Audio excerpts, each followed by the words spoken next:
Have you ever decided who you're going to vote for November 8th in the race for 5th District State Representatives? Well, maybe after this program, you'll have a clear answer. Hello, everyone. I'm Cowley County High School junior McKenna Friedrich. Welcome to this special candidate forum here on WCSD-TV. Joining us in the studio is the incumbent state representative, Kenny Imes, and his challenger for the 5th District Kentucky House of Representatives, Murray businessman, David Ramey. Welcome, gentlemen. Thank you. Good to be here. Here's how this program will work today. We'll have 6 major discussion topics, and each candidate will take their turn responding to our question. Each candidate will have a maximum of 2 minutes to address the topic, and then the person who gave the first response will have a chance for rebuttal for a maximum of 1 minute. And to keep things fair, we'll alternate which candidate goes first. We do have timers who will give the candidate signals when they have 1 minute remaining and when they have 30 seconds remaining. When time is up, I'll just have to rudely interrupt you so we can move on to the next topic. So, gentlemen, are we ready to go? Yes, we're ready. All right, so our first topic today is forum and education. K through 12th education funding makes up the single largest portion of Kentucky's budget each year. But even so, many school districts are facing serious financial challenges. And living in a university town, we are all aware of the controversial funding cuts proposed by Governor Matt Bevin in recent months. Moving ahead, what do Kentucky lawmakers need to do about funding educations in our state? We're going to let the incumbent, Mr. Kenny Imes, tackle this first question for 2 minutes. Well, first of all, thank you for being here, McKenna and Callaway High School. As a graduate, coming down the halls, it's kind of reminiscent, brings back good memories, but you get lost in here anymore from the time I went. But getting to the point at hand, education is still the #1 priority, I think, of anybody in state government. I don't think there's any question about it. How we finance it, the issues we go through with it. We were able this year, I think, to at least maintain K through 12 education, while the universities, all of the universities except for Kentucky State, did take the 4.5% cut, along with every agency in state government. So this wasn't particularly singled out to Murray State, but the issue is getting kids ready, or not kids, but getting people, the general public, ready for a brighter future and a greater hope than we have had maybe in times past, and especially in the latest economy with the downturns that we've had. So what we need to do is to focus on raising a work-ready environment, people that can go into jobs. We start that in the high schools at least by then with the guidance counselors taking your particular areas where you're gifted by God to naturally do good, and then at the same time the areas that you want to go personally, and I think we take that and then move it on to the next level of better fitting you for the jobs of the future. They're going to be limited. It's going to depend on what you get your degree in, or if you actually get a degree. Okay. Is that all you had to say for this topic? Okay. It is now 2 minutes for you. Well, thank you, McKenna, and it is great to be here at Callaway County High School and the wonderful job the television department does here. But this is an area where Kenny and I have a fundamental disagreement. The House budget this year, which passed the House 53-0, would not have cut Murray State 1 penny. It had the largest rainy day fund in the history of the state. It also made more contributions to the pension problem than Governor Bevin did proposal. And Kenny chose not to vote for that budget, which I think if we had had a couple Republicans in the House vote for it, it would have changed the negotiating structure. Now, I've heard Kenny's explanation. I just think that we need to understand it's not just an education issue. Murray State is the largest employer in our district, and a 9% budget cut, which was what Governor Bevin proposed, would have been 150 jobs on campus. And a lot of these jobs are also, I think a lot of people think professors, and that's not necessarily the case. They're the people working landscaping, they work in garbage, they're the janitors, and we've seen how at Callaway some issues with the janitors. So the other issue and the other disagreement I have is Kenny has expressed support for vouchers, and I think in general, in the long run, vouchers hurt our public schools. And the state government budget, the number one priority is education. And I don't think we need to be talking about budget cuts to higher education. If we're going to invest and compete in the global workforce, we have to invest in higher education.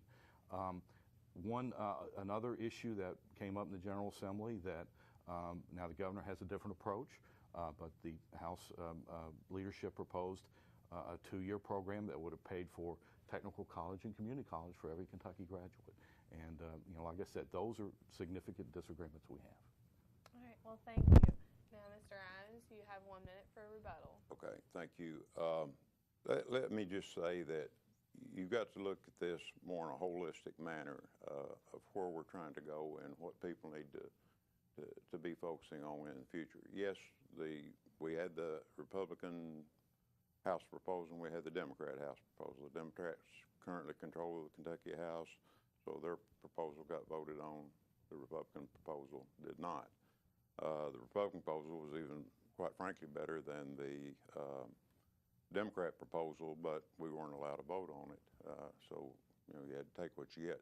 But the real issue is having people ready for the workforce, and that's one thing I admire about Governor Bevin. I think he is trying to look into the future and how we fund that. I mean, we're going to get to the other topic of pension reform and how we're trying to mesh these two together, and why the cuts were necessary. Governor Bevin did propose 9%. We did get it down to 4.5%, and that's important. But you've also got to be aware of the fact that my time's up. All right. Well, thank you. And off to the next subject is Kentuckians trying to get health insurance through the state-based marketplace will use healthcare.gov instead of Connect starting November 1st. Personal information of those who previously used Connect to get insurance will not be transferred to the federal platform, so consumers will have to reapply on the federal website. Governor Matt Bevin's administration says the move will save the state about $10 million per year in operating costs. Candidates, what is your assessment of health care and health insurance in Kentucky? And Mr. Ramey, we'll ask for your response first. Well, I think the first thing is we had a program in Kentucky Connect that was the envy of the country. It was a role model for how to do this. It worked. It was in the process of cutting back the uninsured in Kentucky. The fundamental issue with healthcare reform is insuring people. We've got to find a way to insure more people because under the previous model, we had up to 25 and 30% of people who did not have health insurance. What was happening is these people were going to the emergency room.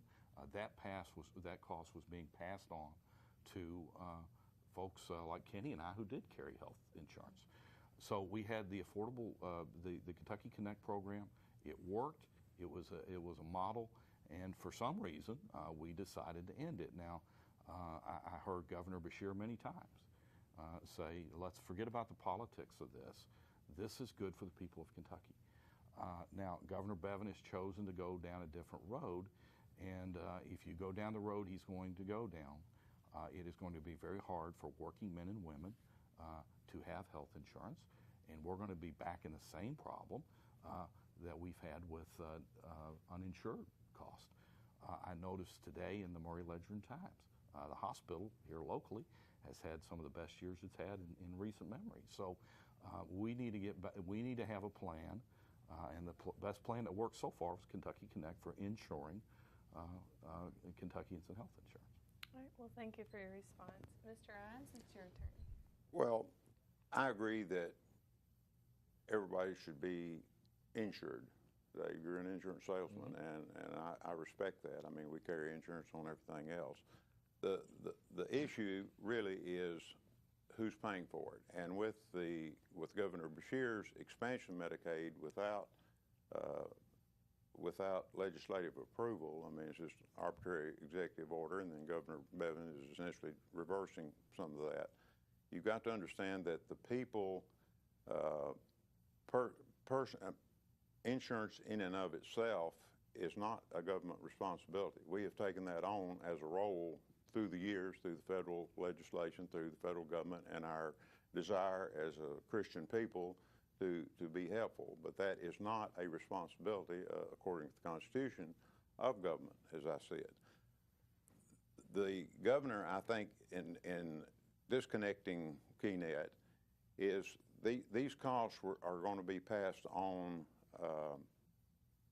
to other insurers, for one thing. And the people that are paying the premiums are going to see this. You just saw the report yesterday that Obamacare is imploding. And this is tagged along with that. And with the Medicaid, Medicare programs that we have now, the Medicaid expansion, still, you've got to have that. The only thing we're doing is transferring it back to the federal government instead of doing it through the state, and it does save the state money, which we can better spend for education or other issues as we need to. All right, well, thank you. And Mr. Ramey, you have a 1-minute rebuttal. Sure. A couple things. One, there was a significant discussion, and Governor Beshear believed that in the long run, the savings on the Medicare expansion would pay for themselves over the long run. The portion of the Affordable Care Act that Kenny's talking about, you've seen some stories about their costs. That really is not in general most of the plans. That's a specific plan. Some of the plans actually are, they're going up at the rate of inflation. Thirdly, to go back into the broader question about health care, this is a conversation we've had in the country in 120 years. Teddy Roosevelt believed in universal health care. Richard Nixon proposed universal health care. What we have chosen to do in this country is not address a single payer system. We've chosen to go to a hybrid model, and there's some pros and cons to that. A lot of the problems with the Affordable Care Act relate to the market approach. But the federal government through the Medicare has found a way to use health care and make it cost effective. Well, thank you. And off to our next question is, a new study by S&P Global Ratings show that Kentucky has the worst funded pension system in the nation. The study says that this problem is compounded by the fact that of all the states, Kentucky is doing the worst at paying off its pension debts. In August, state pension officials reported that the main pension fund for state workers, the non-hazardous fund, is only 17% funded. Candidates, what should government be doing to fix the pension fund problems? Mr. Imes, will let you go first on this one.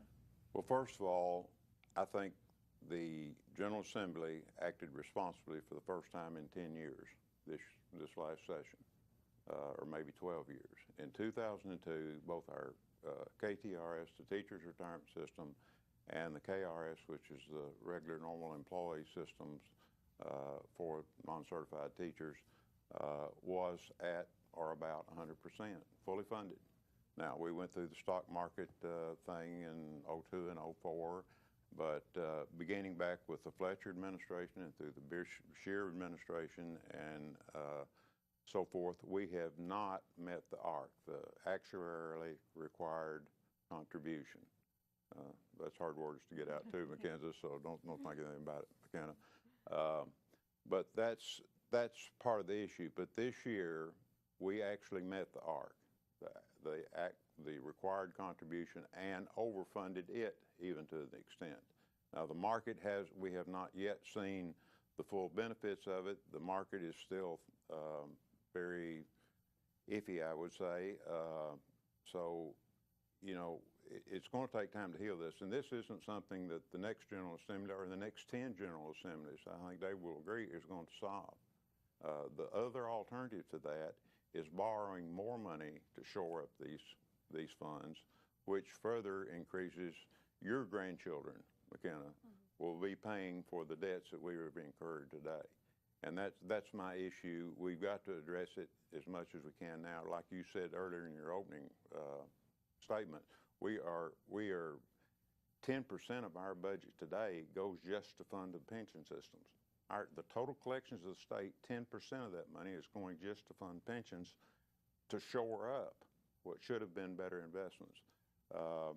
You will see that this administration and the Republicans in the House and in the Senate are asking for more transparency, and we need to get that transparency so we can get to the bottom of the issue. Well, thank you for your response. Mr. Ramey, it's your turn. Well, it's not just Republicans who are asking for more transparency. Representative James Kay from Versailles has pre-filed a bill that would also ask for significant transparency. Kenny is right as far as this year's session. We did see a little bit what we would call the ARC Plus, a little bit more money applied to the pension problem than we have seen in previous years. This is a problem that has been created by both parties, both houses of the General Assembly, governors of both parties. I'm hopeful. One of the issues with having annual sessions these days, Kenny, is we're almost in a permanent campaign mode. So I'm hopeful that for the first 6 months of 2017, the governor and the House leadership and they can put together a grand bargain, so to speak, that would solve the pension problem. The only thing I have seen that works is a bond proposal by Speaker Stumbo. Kenny actually voted for the proposal. Now, he has questioned the bonding of it, that it would add to the debt, and it's not adding to the debt. It's still an obligation that the state would have, or refinancing that obligation. You either bond it over a period of time, or you look at an 8 to 10 year window to use rainy day funds and other projects, and you hope that we see some economic growth over the next 10 years, because as we know, the Great Recession is really part of the problem to begin with on this. So. Well, thank you. And Mr. Imes, I'm sorry. Sorry, no, it's fine. Go right ahead. The real issue comes down to, I would take exception a little bit, Dave, quite frankly. I mean, we made a substantial, and it's the first time in 10 years that the General Assembly has done that. So, and when you're talking about 10% of your entire tax collections going to a designated program, that is more than a little bit. Mm-hmm. And it also hurts us in doing the other things that I guess we'll get to at a point. But initially, you've got to fund that, and I am, quite frankly, and I don't have the answer, but I am scared to death of the stock market. And we have so much of our pension systems invested in the stock markets, and there's been some questionable investments that those pension funds have made. I think we both agree on we that. Agree with that. There's no question. So we've got to have that transparency, and the Senate has continuously over the last 3 or 4 years sent down to the House, and Speaker Stumbo and Leader Atkins have refused to let those transparency bills be heard. So I think, and while the General Assembly is kind of hanging in the balance, we ought to be able to vote on those. Thumbs up, thumbs down. And yes, I did vote for the bonding bill, even though I don't like bonding 3.5 years ago, because I made the commitment to do whatever it took to keep these systems solid. And we had an alternative this time, which I think was much better, and I chose that route to go this time rather than Speaker Stumbo's bonding bill. And with the bonding, there is an interest to be paid on top of it, so it's not just the bond. You're not moving the money around, you're adding to it. I'm sorry. No, it's fine. Thank you, though. I went over a little bit last time, so Kenny's fine. It's fine. Addressing our fourth question, though, well, thank you, gentlemen. We want to take a moment to welcome any viewers just now joining us.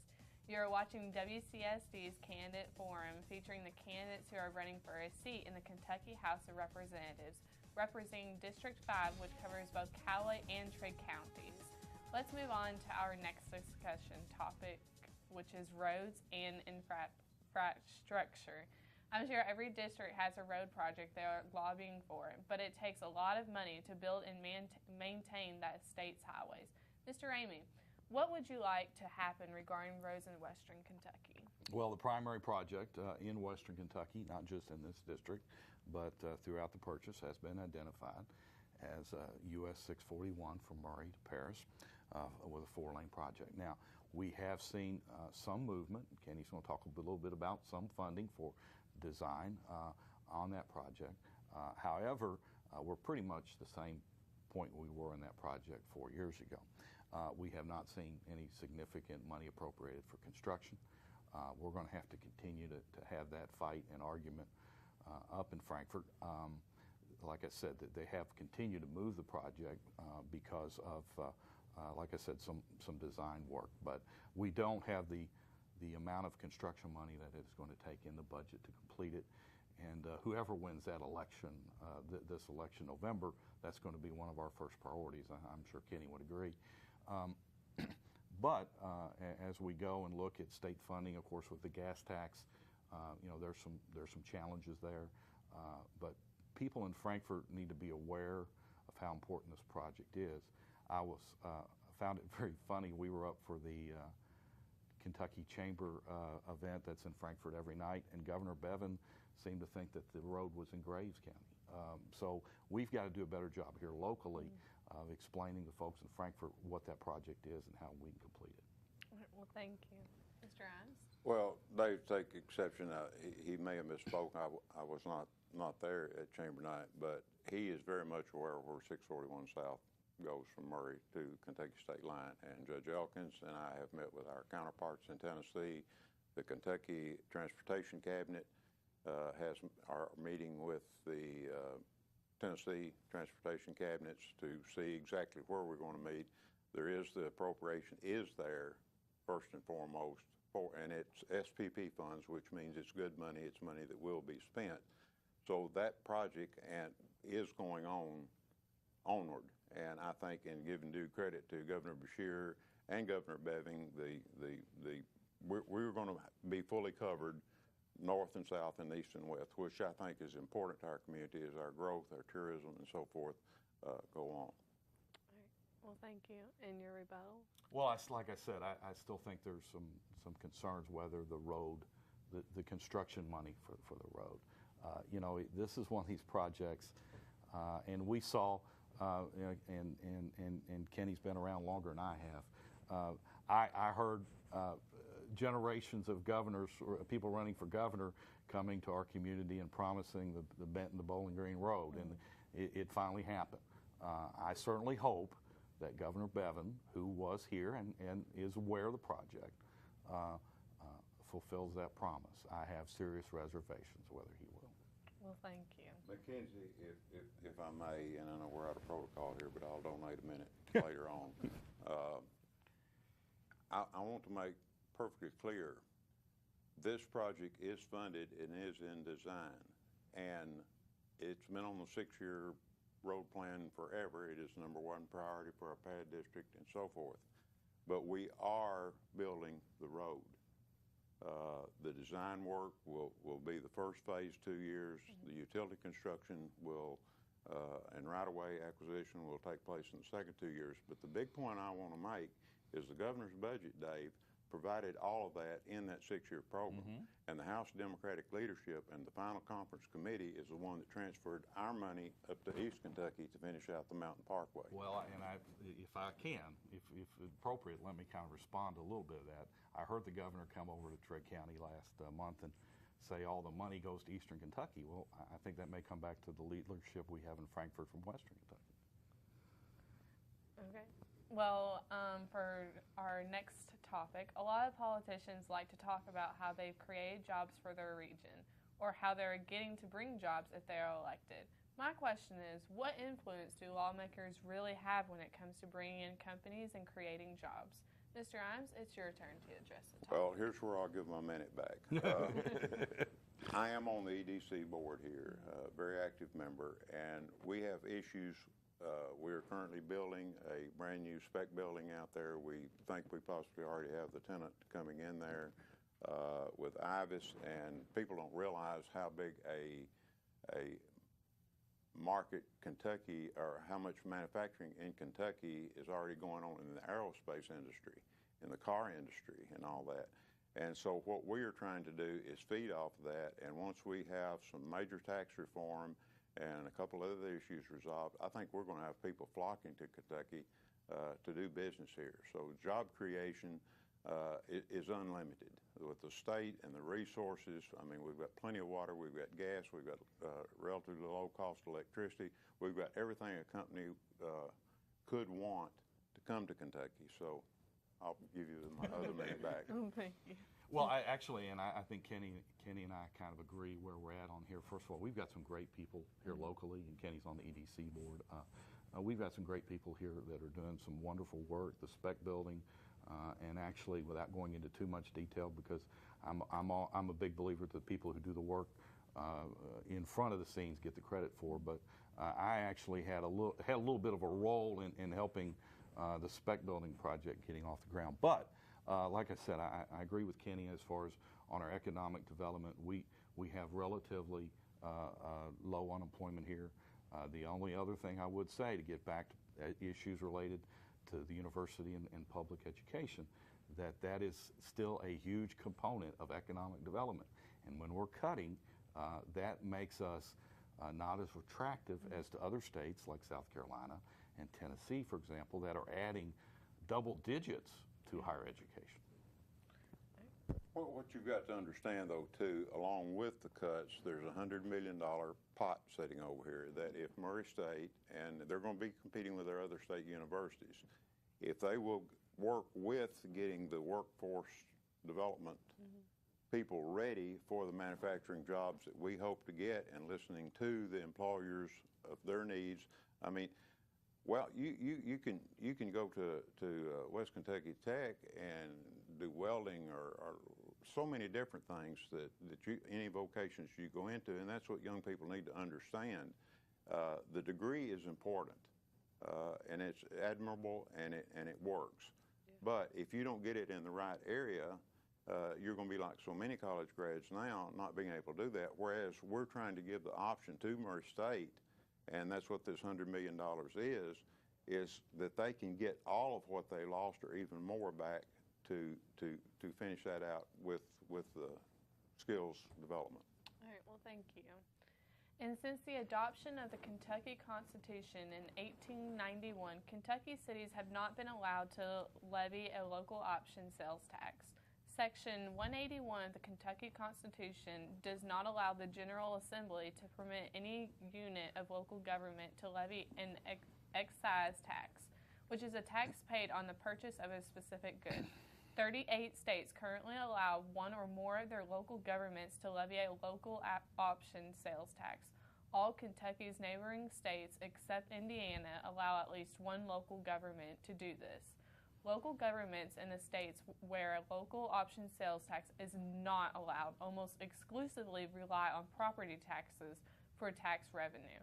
Now, I understand that earlier this year this proposal was voted down by the Kentucky legislators, but in case it comes up again, where do you stand on this issue?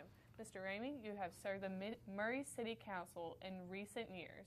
I imagine you have an insight on the challenges of funding a city government. Well, I think we've all read here locally a lot of discussion about the challenges of funding a city government. And Kenny can correct me if I'm wrong, but I believe I am correct that the lift proposal, which is what it is, would create an amendment that the people of Kentucky would approve, and then local leaders, county government or city government, could then put an issue on the ballot to fund a specific program over a specific time, so you're not putting a tax on for a permanent process, that would give them an opportunity. For example, some discussions here in Murray about the parks, maybe even some other items I know in talking to both Mayor Rose and Judge Elkins that have been mentioned that would fall under this bailiwick. I believe, and once again, Kenny can correct me if I'm wrong, I believe this has passed the House the last 2 sessions. I think Kenny actually voted for it. To me, it is a good proposal. It would do a lot to help create some infrastructure improvements in communities where voters would have the choice, not elected officials. Voters would have the choice if this is something that they want to do. Okay, well, thank you. Mr. Imes? It would be my intention to continue to support the lift tax. However, there are some considerations that people need to be aware of. If it is a joint city-county venture, then I'm all in, where all the people are going to vote on this. But you've got to understand, Murray is a seat of government. Most of the industry, or most of the businesses, and the tax money would come to the city.